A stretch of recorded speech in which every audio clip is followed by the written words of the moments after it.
Good morning. अपने chapter का नाम है structural organisation of plants and animals. क्या नाम है चैप्टर का?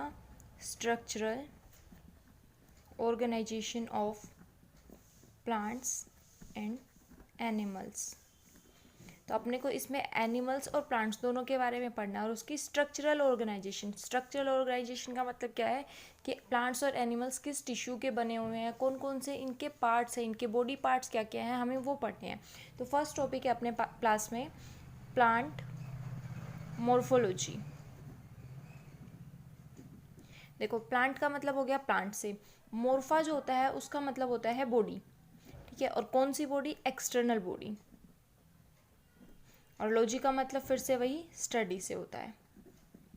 यानी कि अगर अपन किसी भी प्लांट की एक्सटर्नल बॉडी की, यानी कि प्लांट बॉडी के एक्सटर्नल कैरेक्टर्स का मतलब क्या हो गया? उसकी रूट कैसी है, उसकी स्टेम कैसी है, लीव्स कितने नंबर में है, कितने उनका अरेंजमेंट है, किस तरीके से वो प्रेजेंट है किसी भी प्लांट के ऊपर। फ्लावर है तो फ्लावर कैसे कलर के हैं, कैसे उनका अरेंजमेंट है, कितनी उसके अंदर पत्तियां हैं, ठीक है, फ्लावर के अंदर, जिनको हम सेपल और पेटल्स बोलते हैं। तो किसी भी प्लांट बॉडी की एक्सटर्नल स्ट्रक्चर्स को अगर हम स्टडी करते हैं तो उसको हम बोलते हैं प्लांट मॉर्फोलॉजी, ठीक है। हमें पता है जो हमारे पास प्लांट्स होते हैं वो 3 टाइप के होते हैं। किसके बेसिस के ऊपर? हाइट के बेसिस के ऊपर। हाइट के बेसिस के ऊपर जो हमारे प्लांट्स होते हैं वो 3 टाइप के होते हैं: हर्ब्स, शर्ब्स एंड ट्री।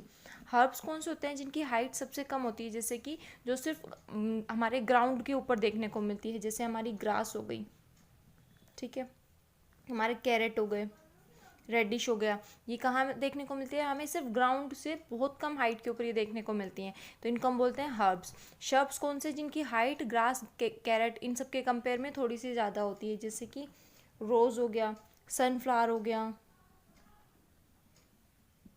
ठीक है। ये हमारे पास में जो भी फूल होते हैं, ये जो पेड़ होते हैं, किसके अंदर आते हैं? शर्ब के अंदर आते हैं। ट्रीज जिनकी हाइट बहुत ज़्यादा होती है और इनका स्टेम कैसा होता है? वुडी होता है, ठीक है। शर्ब्स का जो स्टेम होता है वो ग्रीनिश टाइप का होता है, वुडी नहीं होता। और हर्ब्स के अंदर क्या तो स्टेम जो होगा वो एब्सेंट होगा या वो मॉडिफाई हो चुका होगा किसी न किसी चीज़ के अंदर, ठीक है। तो ये हमारे पास में हाइट के बेसिस के ऊपर 3 टाइप के प्लांट्स थे: हर्ब, शर्ब्स एंड ट्री। अब हमें पता है हमारा जो प्लांट होता है, जैसे ये हमारा ग्राउंड है, ये सॉइल है, ठीक है, ये क्या है? सॉइल। तो हमारा प्लांट इस तरीके से होगा। ये ऊपर का जो पोर्शन है, जो सॉइल से ऊपर का पोर्शन है, उसको अपन क्या बोलते हैं? कंप्लीट पोर्शन को शूट बोलते हैं, ठीक है, या फिर शूट सिस्टम अपन इसको बोल सकते हैं। और जो सॉइल से नीचे का पार्ट होता है प्लांट का, उसको अपन बोलते हैं रूट सिस्टम। फर्स्ट हम देखेंगे रूट सिस्टम के बारे में। रूट सिस्टम का मतलब क्या है? देखो, अब देख रहे हो ये अंडरग्राउंड पार्ट है। कैसा पार्ट है? अंडरग्राउंड पार्ट है ये किसी भी प्लांट का। नीचे की साइड में इसकी ग्रोथ हो रही है। डायरेक्शन क्या है ग्रोथ की? इसकी नीचे की साइड में, तो हम क्या बोलेंगे? डिसेंडिंग टाइप की ये ग्रोथ को शो करता है। डिसेंडिंग का मतलब होता है नीचे की साइड जाना, ठीक है, कम होना, यानी कि डिसेंडिंग टाइप की ग्रोथ है। दूसरा क्या? ये ग्रेविटी की तरफ में मूव कर रहा है, ग्राउंड के नीचे, ग्राउंड की साइड में मूव कर रही है रूट। तो कैसी हो जाएगी? ग्रेविटी की तरफ मूव करने को हम बोलते हैं पॉजिटिवली जियोट्रोपिज्म। पॉजिटिवली जियोट्रोपिज्म को शो करता है। लाइट, सनलाइट यहाँ है, सनलाइट से अपोजिट डायरेक्शन के अंदर रूट की ग्रोथ हो रही है, तो हम बोलते हैं जो हमारी रूट होती है वो नेगेटिव फोटोट्रोपिज्म होती है। कैसी होती है? नेगेटिव फोटोट्रोपिज्म होती है। साथ ही साथ जो रूट्स होती हैं वो वाटर की, जहाँ भी वाटर होता है उसके लिए मूवमेंट शो करती है, यानी कि वाटर की तरफ मूवमेंट शो करती हैं, तो उसको अपन क्या बोलेंगे? पॉजिटिव हाइड्रोट्रोपिज्म, ठीक है। ये अगर अपने से पूछ लिया जाए रूट क्या होती है, तो रूट किसी भी प्लांट का वो डिसेंडिंग पार्ट है जो पॉजिटिव जियोट्रोपिज्म को शो करती है, नेगेटिव फोटोट्रोपिज्म को शो करती है, और साथ ही साथ पॉजिटिव हाइड्रोट्रोपिज्म को भी शो करती है ये, ठीक है। और अंडरग्राउंड पार्ट होता है किसी भी प्लांट का। अब अगर हम बात करें कि रूट जो होती है वो कितने कितने टाइप्स की हो सकती है, तो रूट हमारे पास में 2 टाइप की होती है मेन। एक होता है टैप रूट और दूसरा होता है एडवेंटिशियस रूट्स। रूट कितने टाइप की होती है अपने पास में? 2 टाइप की होती है, tap root and adventitious root. Tap root कैसी होती है? जो अपनी कोई भी प्लांट है, ठीक है, उसकी रूट इस तरीके से है, जैसे एक प्राइमरी रूट आएगी जो कि थोड़ी सी थिक होगी, और उसके बाद में यहाँ पर बहुत सारी सेकेंडरी और टर्शरी रूट्स का जो अरेंजमेंट होगा, ठीक है। इस तरीके से अगर कोई हमें रूट देखने को मिलता है कि जिसमें प्राइमरी रूट होगी, सेकेंडरी रूट होगी, टर्शरी रूट होगी, अलग अलग टाइप से रूट है, तो इसको अपन बोलते हैं टैप रूट सिस्टम, ठीक है। इस टैप रूट सिस्टम के अंदर जो भी हमारा रूट का अपेक्स पोर्शन होता है, उस रूट के अपेक्स पोर्शन के ऊपर एक कैप प्रेजेंट होती है जिसको हम बोलते हैं रूट कैप।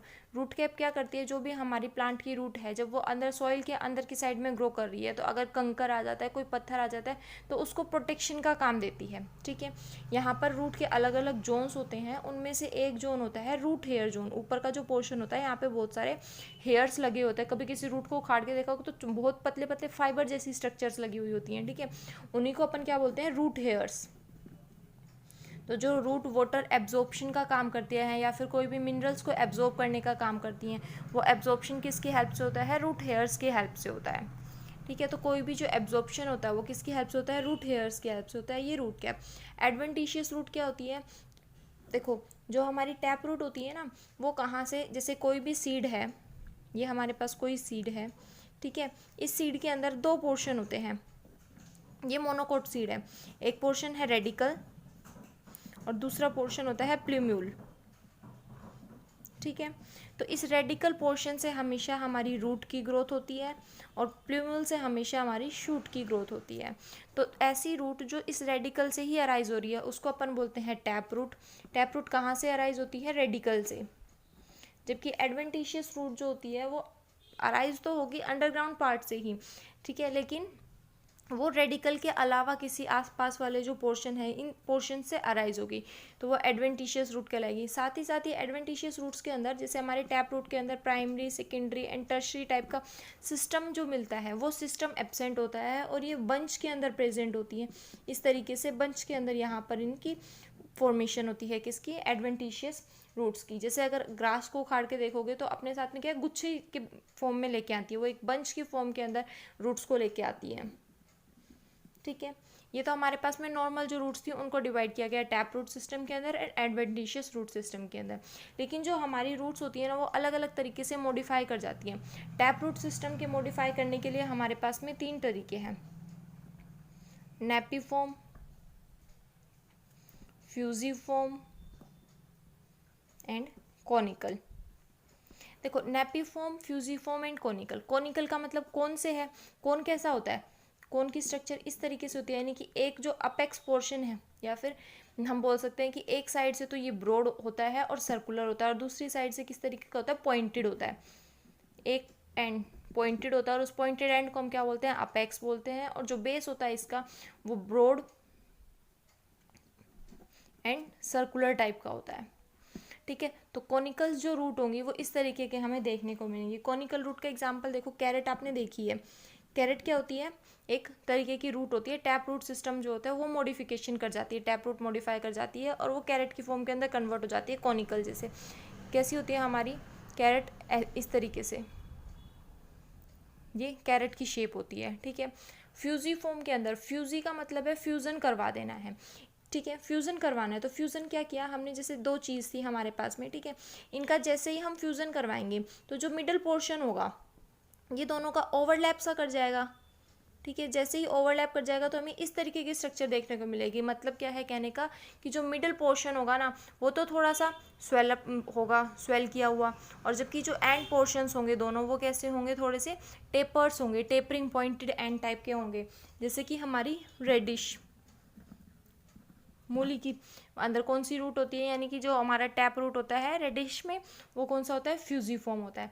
नेपिफॉर्म को कैसे याद करोगे, नेपिफॉर्म का मतलब क्या है, जो हमारा अपेक्स है ना, सिर्फ जो अपेक्स पोर्शन होता है वो पॉइंटेड होता है, ठीक है। जैसे हमारी शलगम होती है, इस तरीके से हमारी शलगम, टर्निप जिसको बोलते हैं, ठीक है, शलगम, ये किसकी फॉर्म होती है, नेपिफॉर्म की जो स्ट्रक्चर होती है वो इस तरीके से होती है। तो हमारे पास में टैप रूट के 3 मॉडिफिकेशन थे, नेपिफॉर्म, फ्यूजीफॉर्म एंड ये कॉनिकल, ठीक है, रेडिकल पोर्शन से अराइज होती है। अब एडवेंटिशियस का मतलब क्या है, जो हमारी रूट्स है ना वो अलग अलग तरीके से ग्रो कर सकती हैं। जैसे कि ट्यूबरस रूट के अंदर एडवेंटिशियस का फर्स्ट है हमारे पास में ट्यूबरस रूट। ट्यूबरस में आप किसको याद कर सकते हो, जो हमारा स्वीट पोटैटो होता है, शक्करकंदी जिसको हम बोलते हैं, वो ट्यूबरस रूट का एग्जाम्पल है। जो स्वीट पोटैटो है उसको हम खाते हैं ना, जो शक्करकंदी होती है उसको खाते हैं, तो वो फूड को स्टोर करके रखता है, स्टार्च को स्टोर करके रखने का काम करता है। तो ट्यूबरस रूट जो होती है ये सब किसके लिए हैं, स्टोरेज के लिए हैं, फूड को स्टोर करने का काम करेंगी। ऐसे ही हमारे पास में डहलिया जो होता है, डहलिया प्लांट, उसकी जो रूट्स होती हैं, या डहलिया जो है अस्परगस, जैसे कि ग्वारपाठा जिसको हम बोलते हैं, ठीक है, या एलोवेरा जिसको हम बोलते हैं, ये भी क्या है, एक तरीके से अपने आप को इन्होंने, जो इनकी रूट्स होती हैं वो फूड को स्टोर करके रखने का काम करती हैं। तो इन रूट्स को हम क्या बोलते हैं, बंचेस के अंदर अराइज होती हैं हमेशा ही, ठीक है। बंचेस के अंदर क्यों अराइज हो रही है, क्योंकि एडवेंटिशियस रूट्स का पार्ट है। तो ये कैसी होती हैं, फेसिकुलेटेड रूट्स हम इनको बोलते हैं। इनको हम क्या बोलते हैं, फेसिकुलेटेड रूट्स। कुछ प्लांट्स जो होते हैं, जैसे कि हमारा पी प्लांट हो गया, या कुकुरकुमा एक साइंटिफिक प्लांट है, इस प्लांट का हो गया, तो इनकी जो रूट्स होती है ना, उनकी रूट्स के अंदर, जैसे ये कोई रूट्स है तो यहाँ पर एंड पोर्शन के ऊपर नोड्स प्रेजेंट होती हैं, नोड्स प्रेजेंट होती हैं, तो इसको हम क्या बोलते हैं, नोड्यूलोज रूट। क्या प्रेजेंट है, नोड्स प्रेजेंट है। क्या करेंगी ये नोड्स भी, फूड को स्टोर करने का काम करेंगी। जो बायो की लैंग्वेज होती है उसमें रिंग को हम क्या बोलते हैं, एन्यूलर, एन्यूलाई बोलते हैं हम रिंग को, ठीक है। तो एन्यूलर टाइप की जो रूट्स होंगी वो किसके अंदर देखने को मिलती है हमें, साइकिया में, ठीक है। तो ये क्या हो गया, हमारे पास रिंग टाइप की ये हमारे रूट्स होती हैं। अभी जो रूट्स हमने देखी वो किसके लिए थी, स्टोरेज के लिए थी, फूड को स्टोर करने का काम कर रही थी। स्वीट पोटैटो की हो गई, फेसिकुलेटेड रूट्स हो गई, ये सब क्या कर रही थी, फूड को स्टोर करने का काम कर रही थी। कुछ रूट्स ऐसे होती हैं जो सपोर्ट प्रोवाइड करवाती हैं, ठीक है, सपोर्ट प्रोवाइड कराती है। बरगद के ट्री में आपने देखा होगा अलग से बहुत सारी इस तरीके से जड़ें रहती हैं, वो हम सोचते हैं कि वो क्या है, स्टेम का ही पार्ट है, लेकिन वो स्टेम का पार्ट ना होकर क्या होती है, रूट्स का पार्ट होती हैं। उनको अपन पिलर रूट्स बोल सकते हैं। बैनियन ट्री के अंदर, बरगद के ट्री के अंदर हमें ये देखने को मिलती हैं, ठीक है। हमारा जो शुगर केन होता है उसके अंदर भी रूट्स, मतलब जो नॉर्मल रूट्स होती हैं उनके अलावा रूट्स प्रेजेंट होती हैं। जैसे ये हमारा शुगर केन है, तो इसको सपोर्ट देने के लिए इधर से इस तरीके से रूट प्रेजेंट होती है, और ये रूट क्या है, थोड़ी सी एंगल के ऊपर प्रेजेंट होती हैं, तो इनको हम क्या बोलते हैं, स्लिट रूट्स। इनको हम क्या बोलते हैं, स्लिट रूट्स बोलते हैं। ऐसे ही हमारे पास में और भी बहुत सारे अलग अलग टाइप की रूट्स होती हैं, जैसे कि कॉन्ट्रेक्टाइल रूट्स होती हैं। कॉन्ट्रेक्टाइल रूट्स क्या करेंगी, फेसिकेशन या फ्यूजन के अंदर हेल्प करती हैं प्लांट को। नेक्स्ट हमारे पास में कुछ रूट्स होती हैं जो क्लाइंबिंग के अंदर हेल्प करती हैं, सपोर्ट में ही क्लाइंबिंग में अंदर हेल्प करेंगी, तो उनको हम बोलते हैं क्लाइंबिंग रूट्स हैं। जैसे मनी प्लांट के अंदर आपने देखा होगा, तो मनी प्लांट के अंदर क्या होता है, स्टेम मॉडिफाई कर जाता है क्लाइंब के लिए, टेंड्रिल की फॉर्म में कन्वर्ट हो जाता है। इसी तरीके से हमारा पीपर बीटल जो प्लांट होता है, इस प्लांट के अंदर क्या होता है, जो इसकी रूट्स होती हैं, जो बेल के प्लांट्स होते हैं ज़्यादातर, पिपर बीटल इस तरीके, जो घिया की बेल होती है, ठीक है, उनके अंदर क्या होता है, रूट्स जो है वो मॉडिफाई कर जाती हैं, वो मॉडिफाई करके क्या करेंगी, क्लाइंबिंग के अंदर हेल्प करेंगी उनको, ताकि वो एक जगह से दूसरी जगह के ऊपर अपनी ग्रोथ को शो कर सकें। ऐसे ही हमारे पास में एक ग्रोथ रूट होती है, एपिफाइटिक रूट।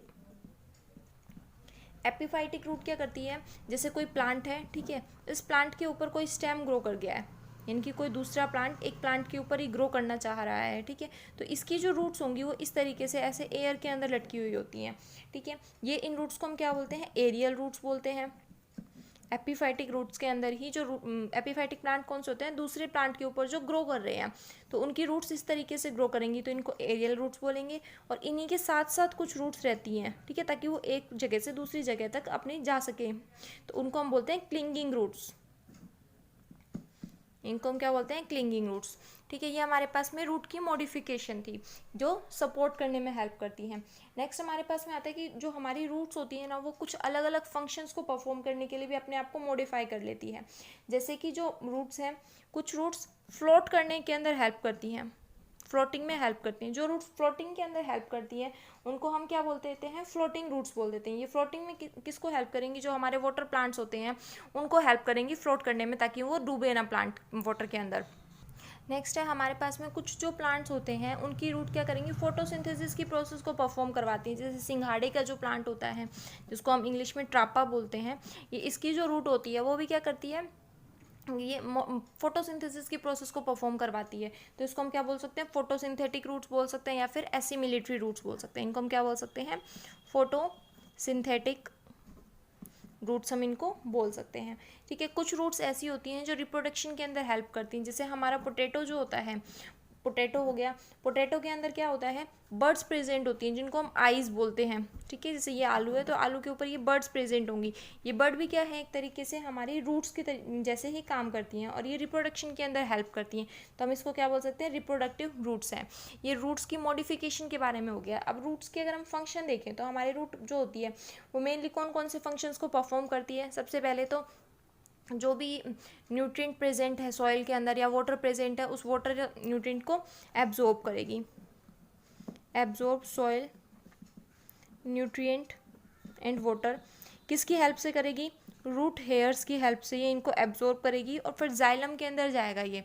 ठीक है, जो वेस्कुलर बंडल्स होते हैं प्लांट के, जाइलम और फ्लोएम, इनके अंदर जाएगा और प्लांट के जो कंप्लीट बॉडी है, अलग अलग पार्ट है, वहाँ तक ये पहुँचा दिए जाते हैं। ठीक है, साथ ही साथ में ये रूट्स क्या करती हैं, जो भी सॉइल पार्टिकल्स होती हैं उनको पकड़ के रखने का काम करती हैं। सॉइल इरोजन को प्रिवेंट करती हैं, प्रिवेंट सॉइल इरोजन, यानी कि मिट्टी का जो कटाव होता है उसको रोकने का काम करती हैं। रूट्स ने हैं इधर इन्होंने मिट्टी को पकड़ा हुआ है, बारिश आई, तेज बारिश, ठीक है, तो मिट्टी कितने कम जाएगी, क्यों, क्योंकि यहाँ पर बॉन्डिंग बना के रखी हुई है मिट्टी ने इनके साथ में। ठीक है, ऐसे ही जो मिट्टी रूट्स होती हैं उनका दूसरा सेकेंडरी फंक्शंस होते हैं। सेकेंडरी फंक्शन का मतलब क्या हो गया, वो फूड को स्टोर करने का काम कर सकती हैं, वो सपोर्ट प्रोवाइड करवा सकती हैं, वो फोटोसिंथेसिस का काम कर सकती हैं, वो फ्लोटिंग के अंदर हेल्प कर सकती हैं। ठीक है, एक हमारे पास में होता है माइकोराइजा। माइकोराइजा क्या होता है, जब कोई हायर प्लांट्स होते हैं, हायर प्लांट्स की रूट जो होती हैं, हायर प्लांट रूट्स, वो फंगस के साथ में एसोसिएशन बना लेती हैं। ठीक है, तो इस एसोसिएशन को हम सिम्बायोटिक एसोसिएशन बोलते हैं। क्या बोलते हैं हम इसको, सिम्बायोटिक एसोसिएशन। सिम्बायोटिक एसोसिएशन के अंदर क्या होता है, कोई भी दो पार्टनर, दो भी मेल या फीमेल या फिर जो भी हमारे पास में दो पार्टनर्स इन्वॉल्व हैं, वो दोनों क्या करेंगे, एक दूसरे को बेनिफिट प्रोवाइड करवाते हैं। कभी भी एक दूसरे के साथ में मतलब ऐसे हार्मफुल टाइप का कोई केमिकल रिलीज नहीं करते ताकि दूसरे को हार्म हो। ठीक है, तो ये बहुत सारे टाइप के होते हैं, उन्हीं में से एक है हमारे पास में माइकोराइजा। माइकोराइजा में क्या होता है, जो हायर प्लांट्स की रूट होती है ना, वो फंगस के साथ में एसोसिएशन बना के रखती हैं। अब फंगस क्या करेगी, खुद का फूड खुद से प्रिपेयर नहीं कर सकती है, तो ये प्लांट से क्या ले लेगी, फूड ले लेगी। प्लांट से क्या ले लेगी, फूड ले लेगी। लेकिन अब प्लांट को भी फ़ायदा पहुंचाना है, तो प्लांट को क्या फ़ायदा पहुंचाती है, ये फंगस जो भी न्यूट्रिएंट्स को एब्जॉर्ब करती है ना, वो न्यूट्रिएंट्स इस हायर प्लांट को प्रोवाइड करवा देती है।